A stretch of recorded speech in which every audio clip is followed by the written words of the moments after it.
Hello नमस्कार दोस्तों, एक बार फिर से स्वागत है आप लोगों का माउंटेन फैमिली में। तो आज आपका स्वागत हो रहा है रात को। ये देखिए बिल्कुल रात, घनी रात। और इस घनी रात को हम कहाँ जा रहे हैं? तो हम जा रहे हैं मनाली अभी रात को। और सरप्राइज़ तो हम सुबह ही देंगे आपको कि क्या सरप्राइज़ है, कहाँ जा रहे हैं हम इतनी रात को। बिकॉज़ कल हमने सुबह ही निकलना है कहीं बहुत इंपॉर्टेंट जगह, और वहाँ जाने के लिए भाई आपको सुबह उठना पड़ेगा, तड़के, बिल्कुल तड़के। तो मैंने सोचा कि घर से फिर सुबह उठेंगे फिर जाएंगे तो 1-1.5 घंटा वेस्ट हो जाएगा, इसीलिए मनाली जाओ, वहीं से उठ के जाओ तो लगभग 1.5 घंटा बच जाएगा।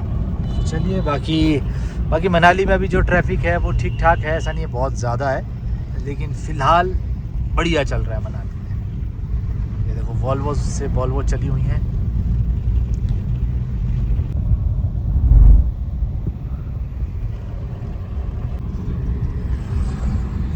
ब्यूटी, ये देखो भाई होटल लबालब भरे हुए हैं, बिकॉज मनाली है पैक। ये भाई पहुंच गए मनाली करेंगे कबाली। ये देखिए भाइयों पहुंच चुके हैं मनाली। और मनाली गाड़ियां ही गाड़ियां लगी हैं भाई, देखो हर जगह फुल पैक है इस टाइम मनाली। मुझे नहीं लगता रूम अवेलेबल होंगे मनाली में, लेकिन फुल ही पैक है देखो। और सबको पता क्या बात हो रही कि सुबह 5 बजे निकलना है। निकलना कहाँ है बताएंगे हम थोड़ी देर में आपको कहाँ निकलना है। फाइनली हम पहुंच चुके हैं मनाली अपने होटल में। तो भैया बाहर फुल पैक है मामला, लगभग 4 ट्रैवलर लगी हैं और बाकी गाड़ियां भी लगी हैं। तो इसलिए हम जाएंगे, रूम एक भी खाली नहीं है, तो हमने अपने लिए पर्सनल एक रूम रखा है, उसी में रहेंगे आज। तो क्या करना है, जुगाड़ तो रखना पड़ता अपने लिए। चलिए लेट्स गो अपने आलीशान रूम में। तो सुबह के बज चुके हैं 4 और हम हो रहे हैं तैयार। तो बता देते हैं हम कहाँ जा रहे हैं सुबह सुबह। तो 4 बजे भाई हम जा रहे हैं टुवर्ड्स रोहतांग पास। तो रोहतांग जाने के लिए उठना ही पड़ता है 4:30 बजे, अदरवाइज आप रहोगे पूरा दिन ट्रैफिक में फंसे। तो चल पड़े हैं हम उस सफ़र के लिए सुबह 4:30 बजे। ज़िंदगी में कभी नहीं उठते, स्कूल टाइम के लिए नहीं उठते, मतलब स्कूल में एग्ज़ाम हो +2 के तब नहीं उठे, तब उठना पड़ रहा है। कैसा लग रहा है आपको? बढ़िया। ये नींद में ही अभी हम इन खूबसूरत वादियों में, कहाँ पे, रोहतांग पास के लिए। ये देखो,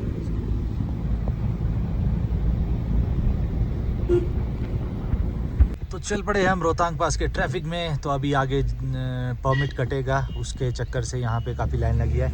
लेकिन हमारे जो सबसे ज़्यादा रोहतांग पास में मैंने देखा सबसे ज़्यादा जो गंद डालती है वो डालती है यहाँ की टैक्सीज़।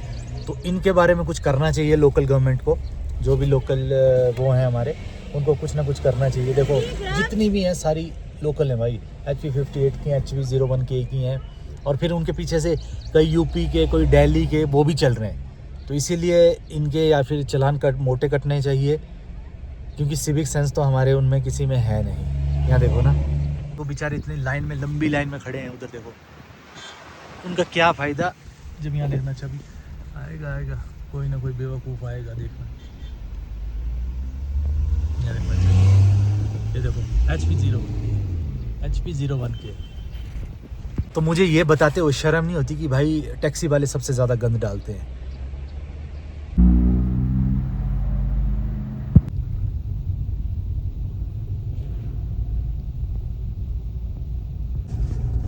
तो फ्रेंड्स हमने कर दिया गुलाबा पार, और जैसे मर्जी किया यार, जैसे मर्जी, मतलब समझ रहे हो, हालत ख़राब हो गई गुलाबा पार करते करते। इतनी टूरिस्ट भीड़ थी क्या बताएं।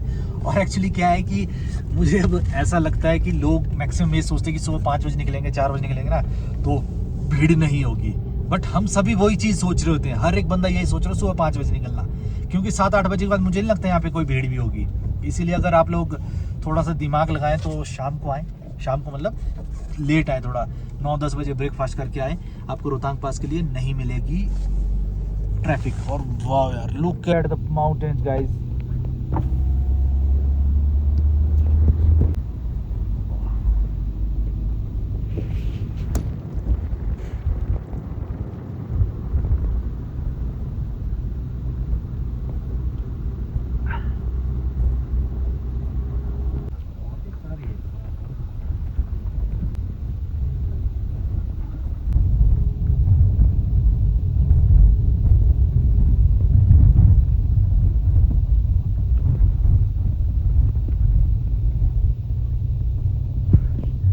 भाई जिसकी भी ये टैक्सी है ना, प्लीज़ अपनी सर्विस कराएं या फिर नई टैक्सी ले लें। भाई इतना धुआं छोड़ रही है वाली टैक्सी आगे वाली, ये जो कौन सी है, इंडिगो ES।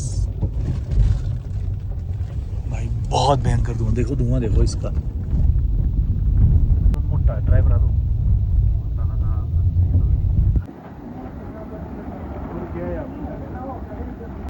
तो मढ़ी पहुंच चुके हैं हम फाइनली, और यहाँ पे आके भाई बहुत ज़्यादा भूख लगी। अगर आप लोगों का भी खाने का मन करे तो सेंटर पॉइंट आता है रोहतांग और मनाली के बीच में, जो कि मढ़ी, वहाँ पे बैठ के आप ब्रेकफास्ट वगैरह लंच कर सकते हैं और अपना सफ़र चालू कर सकते हैं उसके बाद।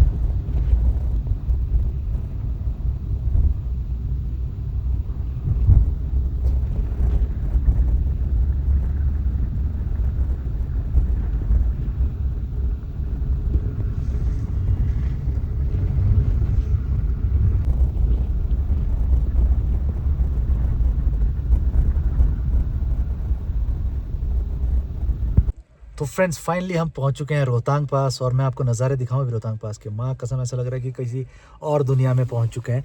और आई नो जून में आप लोगों के पास 47 डिग्री है, कुल्लू में हमारे लगभग 18, 20, 25 तक होता है, मनाली में 15, 18 तक होगा, और रोहतांग में पता है कितना टेम्परेचर है अभी 2 डिग्री टेम्परेचर है।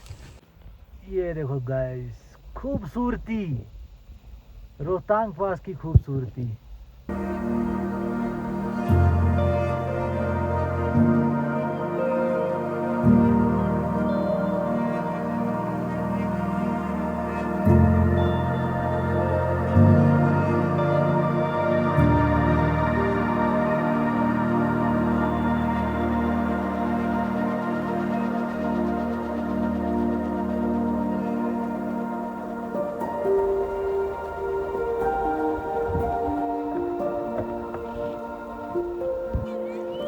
तो फ्रेंड्स रोहतांग पास के ने हालत कर दी ख़राब।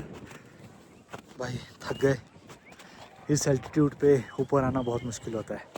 तो हर जगह एक ही हिसाब होता है, अगर आप भीड़ का हिस्सा बन के नीचे रहना चाहते तो वो भी कर सकते हैं, या फिर ऊपर जाना चाहते हैं जहाँ पे 1-2 ही बंदे होते हैं। और बिल्कुल वाइट स्नो मिलेगी आपको रोहतांग टॉप पे अभी, और ये जून 20-25 तक बढ़िया रहने वाली है, कुछ कमी नहीं होने वाली है इस स्नो में।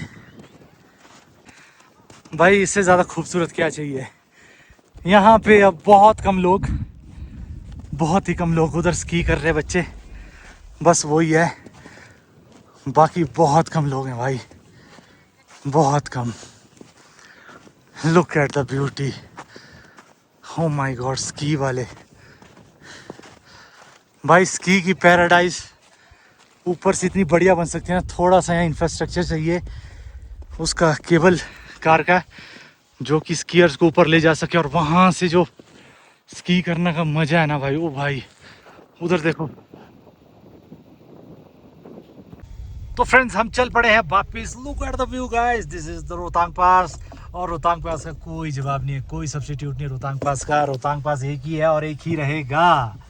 तो हाँ, बस ऐसा हो सकता है जब रोहतांग पास में बर्फ़ नहीं होगी तब शिंकुला पास जा सकते हैं, लेकिन वो भी खूबसूरत है। बट यार रोहतांग पास ना, आप आ जाओ, मतलब यहाँ से लद्दाख आप जाओगे, बहुत ज़्यादा पासेस हैं, एक नहीं, ऐसा नहीं कि एक ही पास है, बहुत सारे पासेस होंगे। शिंकुला, अगर आप जांसकर होके वो लद्दाख जाओगे तो शिंकुला आ जाता है, और अगर दूसरी साइड जाओगे तो नकीला आता है, फिर तंगलंगला आता है, और भी बहुत सारे पासेस आते हैं। तो फिर भी जो पास इस रोहतांग पास की बात है ना, वो मुझे पर्सनली, मुझे कोई और पास बहुत अच्छे हैं यार, बट इसकी बात ही कुछ अलग है कि नहीं छोटे? ज़बरदस्त दोस्तों, ज़बरदस्त ना। थोड़ा ऑक्सीजन का ध्यान रखें, बाकी तो सब ठीक है। ऑन अ सीरियस नोट भाई, सच में ऑक्सीजन का ध्यान रखें, बिकॉज यहाँ पे मैंने बहुत सारे टूरिस्ट ऐसे देखे जिनकी हालत ख़राब थी।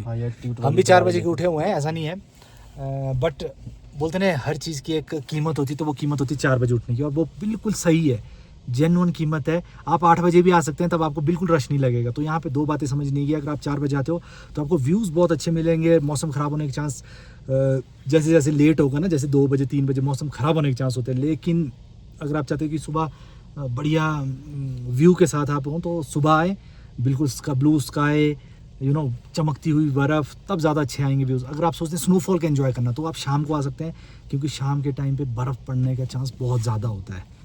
तो चलिए अब चलते हैं नीचे, थोड़ा भूख भी बहुत लगी है, 4 बजे से आए हैं। इस भाई ने तो भी नहीं की है बेचारे ने, तो बहुत मुश्किल है। मैं तो करके आया हूँ भाई।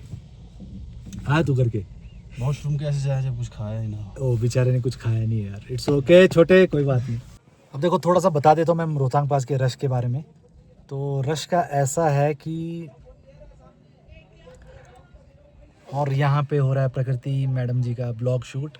प्रकृति आज आ नहीं पाई, उसका रीज़न ये है कि पहले ईद की छुट्टी 27 को थी, फिर 28 को हो गई, और हमने जो परमिट निकाला था वो आज का ही निकाला था 27 का, तो फिर मुझे ही आना पड़ा। और उसकी थोड़ी सी ना उसको सर्दी जुकाम भी है, मैंने बोला चल रहने दे, क्योंकि फिर यहाँ ठंडी हवाएं बच्चों के साथ बड़ा मुश्किल होता है यार। एक तो सुबह 4 बजे आना ना हेक्टिक, बहुत ज़्यादा हेक्टिक हो जाता है ये। तो मैंने कहा तू वॉइस ओवर कर लेना, कुछ नहीं है, अच्छी चीज़ देनी है ना सिनेमैटिक, तो वो मिल जाएगी आपके सब्सक्राइबर को। बस आप घर बैठिए, अपना सेहत बनाइए मस्त। फ्रेंड्स अब पहुंच चुके हैं हम वापस मनाली की ओर। तो लाहौल के कुछ अलग से पहाड़ और मनाली के कुछ अलग से, जहां आपको स्नो के साथ मिलेगी खूब सारी ग्रीनरी।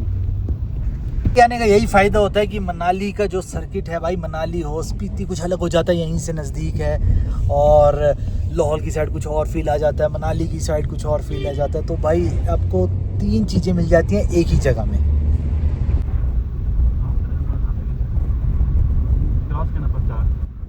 तो फाइनली हम वापस पहुंच गए हैं दोस्तों मनाली।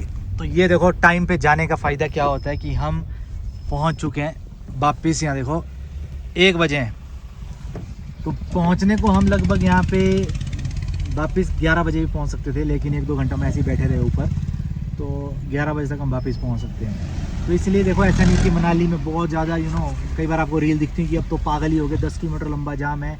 मैक्सिमम जो जाम लगता है ना वो लगता है अपनी बुद्धि के कारण, लोग बुद्धि ही यूज़ नहीं करते, उसके हिसाब से फिर ट्रैफिक में फंस जाते हैं। तो आपने क्या करना है, सुबह ही जल्दी निकल लेना है या थोड़ा लेट आना है। तो जैसे अगर आप दिन को भी आएंगे 12 बजे, तो भी आप 6, 7, 8, 9 बजे अपने रूम में पहुंच जाओगे, या फिर सुबह ही आएँ 4, 5 बजे, आप 11-12 बजे वापस आराम से आ सकते हैं। क्योंकि एक दिन तो आपको देना ही पड़ेगा ना रोहतांग के लिए, तो इसलिए टेंशन क्यों। जब एक दिन दिया है तो पूरी तरह दो, पूरे मज़े करो भाई। हम तो अब बार रोहतांग पास गए हैं तो कितनी देर बैठेंगे, लेकिन आप लोग जो फर्स्ट टाइम रोहतांग आए हैं तो आया हूँ, मज़े करो, फुल ऑन मज़े करो, क्योंकि बहुत सारी चीज़ें रोहतांग पास में करने के लिए, इसलिए मज़े करो। हम पहुँच चुके हैं मनाली, फाइनली हम पहुँच चुके हैं रोहतांग पास से वापस घर। और सुबह जैसे कि आपको पता ही था, सुबह किया था हमने 4 बजे स्टार्ट, और रात को वहीं रहे थे मनाली, और फिर सुबह आ गए थे वापस। तो सुबह 4 बजे स्टार्ट किया था हमने रोहतांग पास के लिए मनाली से, और ऊपर पहुँचे लगभग 8, साढ़े 8, 9 बजे, और उसके बाद 1-2 घंटा बैठे हम मस्त, और फिर वापस आए बाय मनाली होते हुए घर। तो वही है, अगर आपने रोहतांग पास जाना है तो सुबह जाएं, और आप ट्रैफिक में बिल्कुल नहीं फंसोगे भाई। थोड़ा बहुत देखो, इतनी खूबसूरत जगह ना रोहतांग पास, तो उसके लिए थोड़ा सा कष्ट तो आपको करना ही होगा, इतना आपको समझना पड़ेगा। अदरवाइज़ अगर आप सोचेंगे कि भाई बिना कष्ट करके ही वो हो जाएगा, तो कोई फ़ायदा नहीं। तो बस ये ध्यान रखना, बाकी कुछ नहीं है। बाकी हाँ, बच्चों के लिए थोड़ा सा ध्यान रखें कि कुछ हो सके तो दवाई खिला के ही जाना उनको, जो ब्लड पतला करती है, ब्लड थिनिंग करती है, ताकि आपको ऑक्सीजन मिलती रहे प्रॉपर। या फिर होगा तो एक ऑक्सीजन सिलेंडर भी ले जाना, छोटे बच्चों की बात कर रहा हूँ, ले जाना, ले जाने में ज़्यादा भलाई होगी बस, और ज़्यादा कोई टेंशन की बात नहीं। खा पी के ही जाना, ऐसे भूखे पेट मत जाना। बाकी जिसको वॉमिट आती है वो अपना ध्यान रखे कि भाई कैसे मुझे कंट्रोल करनी है। तो बस दोस्तों, आज के इस ब्लॉग के लिए इतना ही, मिलेंगे नेक्स्ट ब्लॉग। टिल देन, जय हिंद, जय Bharat, and stay safe, bye bye.